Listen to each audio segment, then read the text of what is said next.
Hello, and welcome to the Wireless Terminology video series. This video series is designed to support the Canadian public in understanding the terminology commonly used by all wireless service providers in Canada. So let's begin. This video will cover getting started, contracts, and billing. As you seek to acquire wireless services, there will be key terms that are important to know.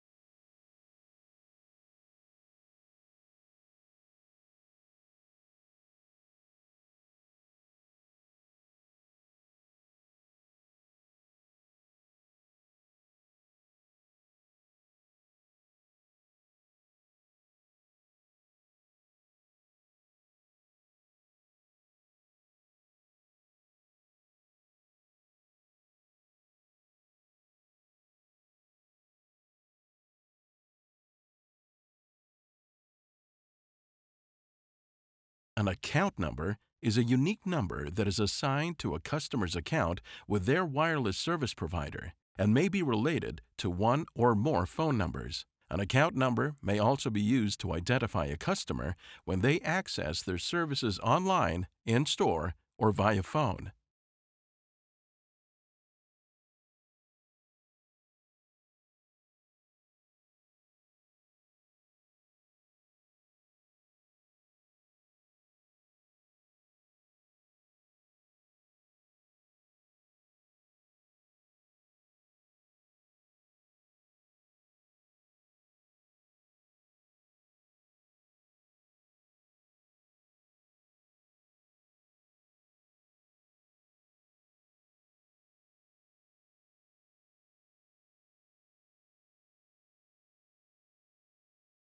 An activation is a process of connecting a device and an applicable SIM card to a wireless network in order for it to be usable.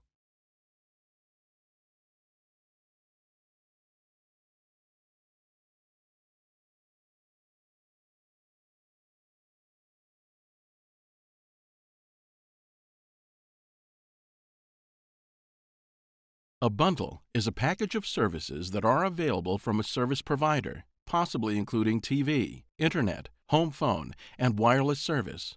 In some instances, a customer is able to receive a discount on services when they subscribe to multiple products from the same service provider.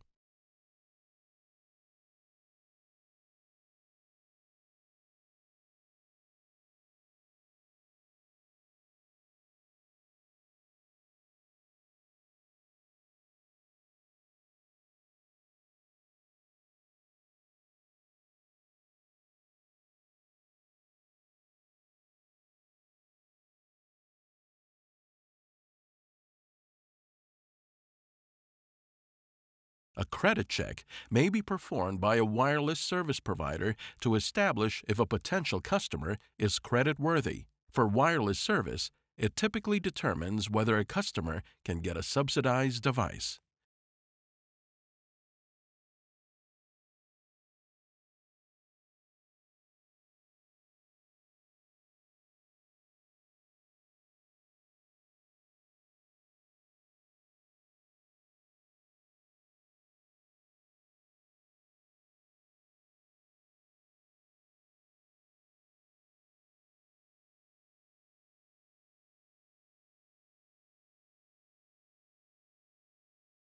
A credit profile includes the specific information that is used to access the customer's personal credit score.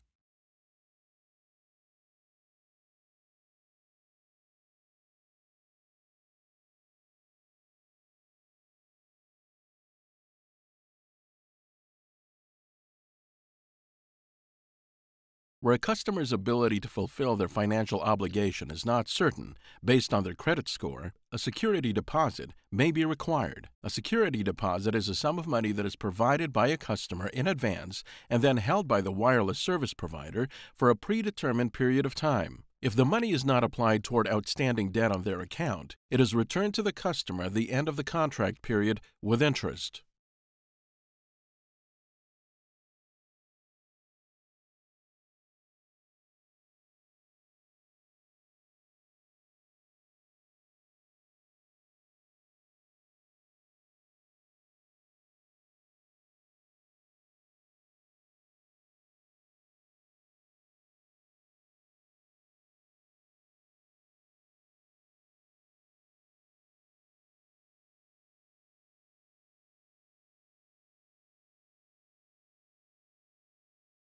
A customer or subscriber is an individual or a small business that enters into an agreement with a service provider for wireless services. A customer can be an account holder, device user, or authorized user, although the permissions of each may be different and may vary by service provider. For example, only account holders and authorized users may consent to additional data charges.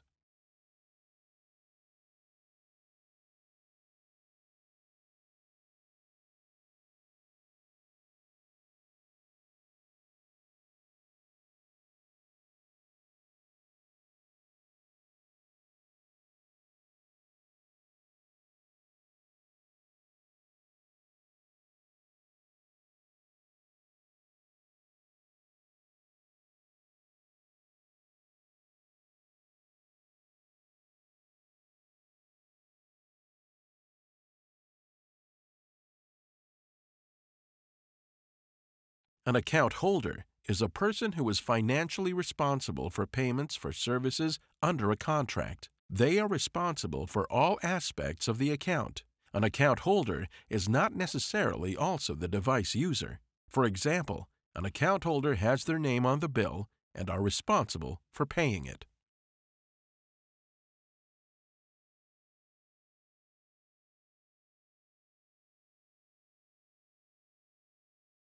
The account holder may designate another person as an authorized user by contacting their service provider. An authorized user is an individual who is trusted by the account holder and has been authorized to make decisions on behalf of the account holder, including but not limited to consenting to additional charges on the account or changes to key contract terms and conditions. They do not need to be a device user, and their rights may vary by service provider. For example, an authorized user could be a friend, parent, or spouse of the account holder.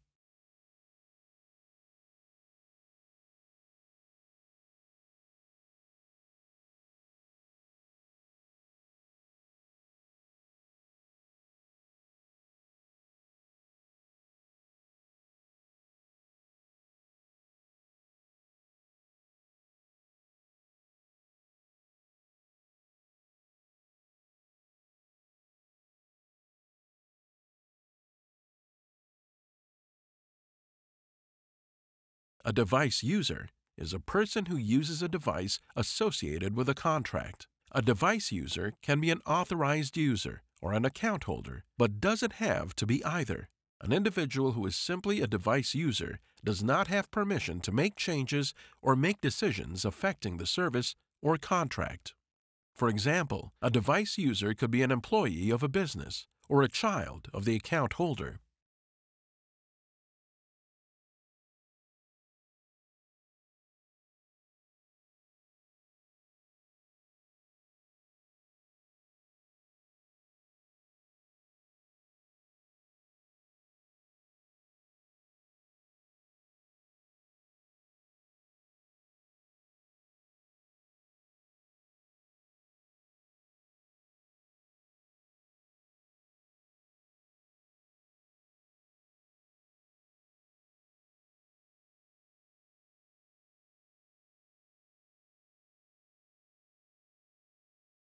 A trial period allows a customer/subscriber a period of time during which they can try their wireless device and service to ensure it meets their needs. Should the service not be acceptable, the customer can return the device if done within the parameters of the service provider's predetermined conditions. Customers who self-identify as deaf, deafblind, hard of hearing, or a person with a disability have a trial period of up to 30 calendar days during which they may cancel the contract without penalty as long as they have used less than the permitted usage of their monthly plan and returned any device provided by the service provider in like new condition, including original packaging.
Two broad categories of service options are available to customers interested in acquiring wireless service: prepaid and postpaid.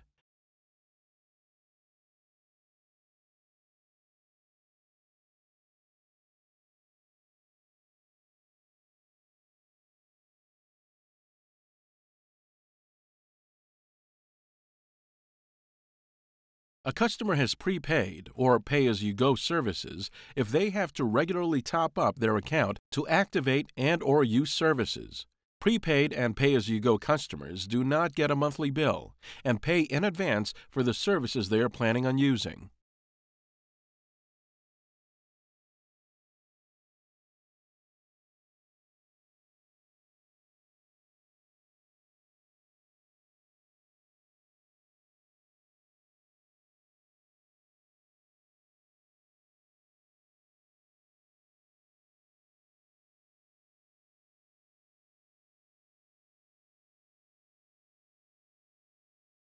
A customer has postpaid services if they receive a bill at the end of the month that identifies monthly recurring charges for the next month, as well as any additional non-recurring charges that have been accumulated for the previous month. Postpaid customers can use services they have not yet paid for, but will pay for in their next bill.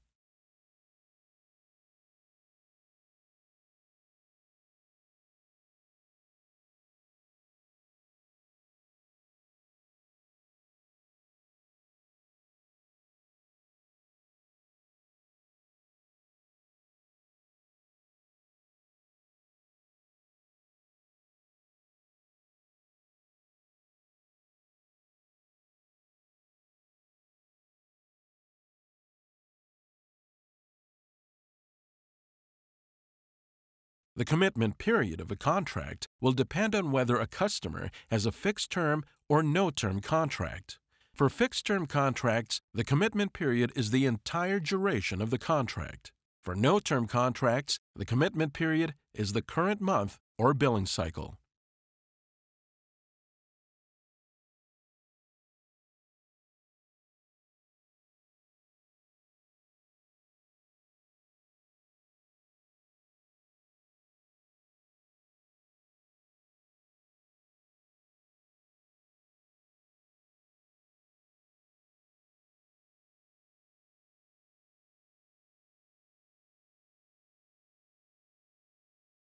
A fixed-term contract is a binding agreement between a service provider and a customer that has a set duration, usually 1 or 2 years.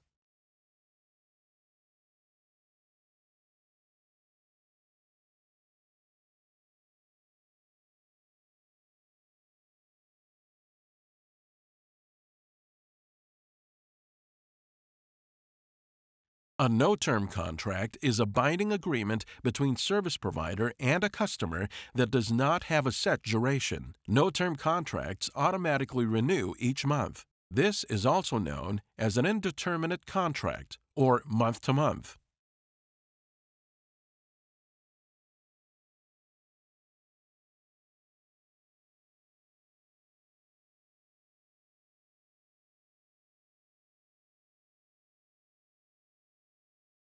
Wireless number portability refers to a wireless consumer's ability to change service providers within the same general metropolitan area or local calling area and keep their existing phone number.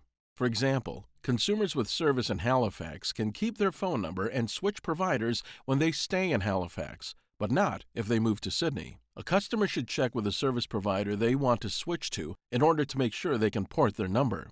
A customer can transfer their number to a new service provider at any time, as long as their account is still active, but will be obligated to pay any early cancellation fees attributed to an existing contract, as well as any outstanding balance on their monthly service fees. Customers who intend to transfer their number should not cancel their current service before switching service providers, as only active telephone numbers are eligible to be transferred. In order to transfer their number, customers should contact the service provider to which they want to switch to first. The new service provider will contact the old service provider to transfer the phone number.